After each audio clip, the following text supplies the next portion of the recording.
Olá pessoal, satisfação enorme estar com os senhores novamente, com as senhoras, desta vez para tratar acerca do intercrimes, que nada mais é do que caminho do crime, traduzindo para o bom e velho português. E quais são as fases do intercrimes, as fases do caminho do crime? Prevalece hoje na doutrina que 4 são as fases que compõem o caminho do crime, quais sejam primeiramente, a cogitação, a segunda fase seria os atos preparatórios, seguida da execução e, por fim, a consumação do delito. Pois bem, o que seria a cogitação do delito?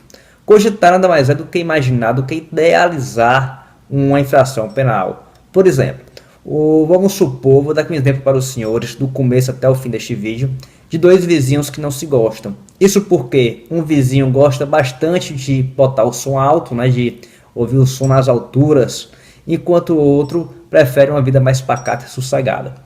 E eles vivem brigando justamente em razão deste som alto.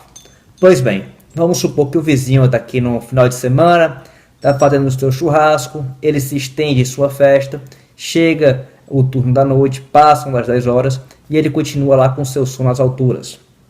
E o vizinho que é mais tranquilo, menos festeiro, fica chateado, pede para o cara baixar, o cara não baixa, ele fica com bastante raiva e passa a imaginar, passa a pensar em, por exemplo, matá-lo. Rapaz, eu vou matar esse cara, eu estou com muita raiva dele, eu vou fazer uma besteira.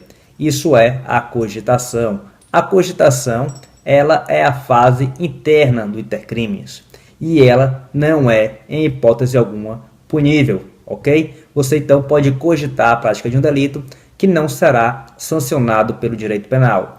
Aí você pode me perguntar, Rodrigo, e se a pessoa cogita, idealiza algo terrível? Por exemplo, se ela cogita colocar veneno na rede de abastecimento de água da cidade, de modo a matar milhares de pessoas. Ela vai ser punida não por isso? Não, ela não vai ser punida por isso. O doutrinador italiano Luigi Ferrajoli tem uma frase bastante interessante. Ele fala que o ser humano tem o direito à perversão, ou seja, ele tem o direito a imaginar atrocidades, sem que seja sancionado, sem que seja punido pelo direito penal. Ele não pode começar a pôr em prática o seu plano, mas pensar, idealizar, não tem nenhum problema. Pois bem, os senhores e as senhoras agora já sabem o que é a cogitação, primeira fase do delito. Vamos para a segunda fase, atos preparatórios. Os atos preparatórios são atos materiais, atos externos, com vistas ao início da execução da infração penal. Nosso exemplozinho, né, do vizinho que põe o som alto, vamos imaginar agora que o vizinho que está incomodado, vou chamar o vizinho incomodado de X, tá bom? E o vizinho baderneiro de Y, inventei isso agora. Espero não me confundir ao longo do vídeo. Pois bem, o vizinho X incomodado, chamar de vizinho Y, né, que é incomodado, vai ser o vizinho Y. Pronto. O vizinho Y, que está incomodado, fica com bastante raiva, né, do que está com som alto. Vou chamar de vizinho S, que é associar a som. Pronto. Vizinho I e vizinho S. O I está chateado e começa a pensar em matar o S, que tem um som alto. E após ele começar a pensar em matá-lo, ele pensa, rapaz, eu vou materializar este meu pensamento. Ele vai na sua cozinha, pega um facão, começa a molar este facão, que é para quando der a facada, o S não ter chance de escapar. O S via óbito com absoluta certeza. Então, este ato de amolar o facão é um ato preparatório com vistas ao início da execução do delito e a sua posterior consumação. Os atos preparatórios são puníveis ou impuníveis? Preste bastante atenção neste detalhe. Em regra, os atos preparatórios não são puníveis, ou seja, são impuníveis. Ocorre que, excepcionalmente, quando este ato preparatório por si só constitui uma infração penal, ele será evidentemente punido. Vou dar aqui um exemplo, fugindo um pouco desse caso dos vizinhos.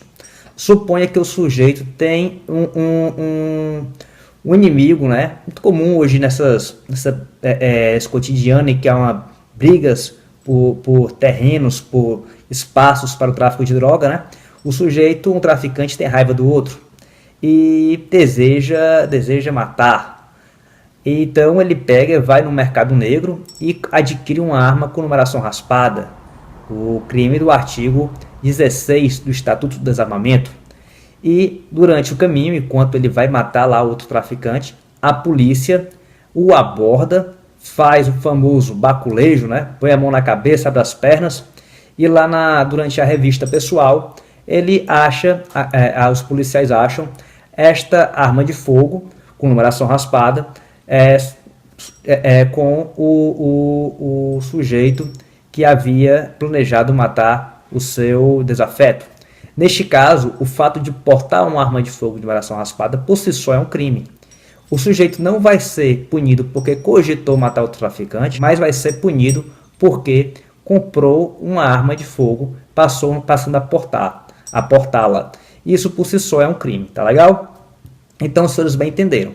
Atos preparatórios não são puníveis, a não ser que eles constituam um ilícito por si só. Então, explicado também está atos preparatórios. Vamos lá. Terceiro momento do crime é a execução. A execução inicia-se a partir do primeiro ato idôneo e inequívoco com vistas à consumação. Ou seja, a consumação se dá a partir do momento em que o bem jurídico tutelado começa a ser agredido. Vamos lá, o exemplo dos vizinhos baderneiros.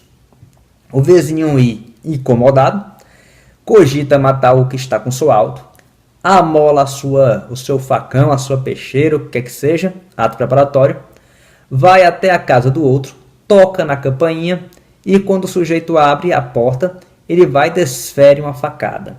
Ou seja, o bem jurídico tutelado, a vida do vizinho que gosta do som alto, a vida do S, começa a ser posta em risco, na verdade, a partir da primeira facada.